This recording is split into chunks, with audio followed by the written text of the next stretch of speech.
non-essential public speaking long before Jim Breslin made it cool. When I was a senior at Westchester University down the road here, I passed by a sign in a building that said, speech contest, winner, $150.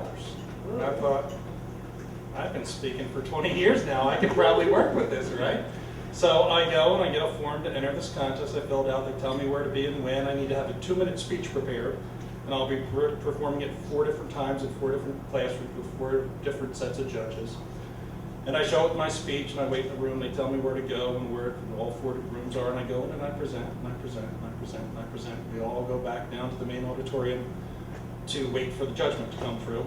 And lo and behold, I was one of the 5 finalists in this contest. And I didn't realize what a big deal it was until they started telling me what a big deal it was, that I was the first non-speech major anyone could remember ever making the finals. So I thought that was pretty cool. And they thought they should provide me a faculty advisor to help me because it was almost unfair that I didn't have one, right? So I was grateful for that, and I sat down and met with this gentleman, and he said, all right, tell me what you got. We're going next Friday. So I gave him my topic, and I started talking about it, and I said, you know, here it is here. He said, pretty good topic. I think you can sustain this. It's a 7-minute speech this time, right? A lot more, and it's a persuasive speech. I've got to get people to do something. So when I get done telling my idea, he said, yeah, but what are you going to ask for?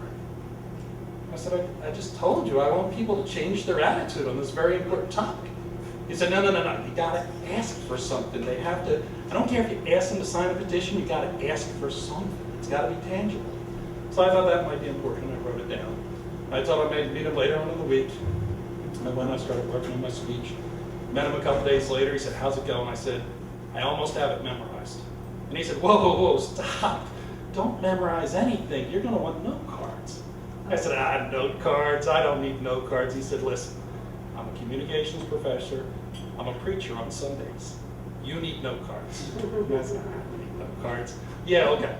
So I wrote down my 10 key transition points, which I was using in my memorization process from step to step to step in the speech.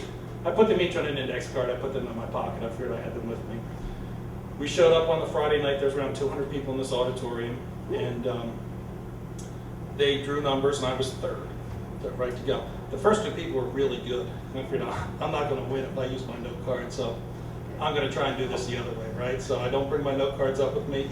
I make a big deal of moving the podium off to the side of the stage and walking back in the middle.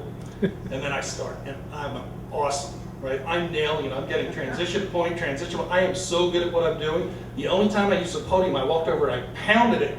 And I said, I've heard it said that I'm supposed to ask you for something. But I'm not doing that. I need you to change your attitude. And I was so good. They were all buying into me. I could see it in their faces. It was great. And I got up to the 7th transition point, and I had no idea what I was doing next.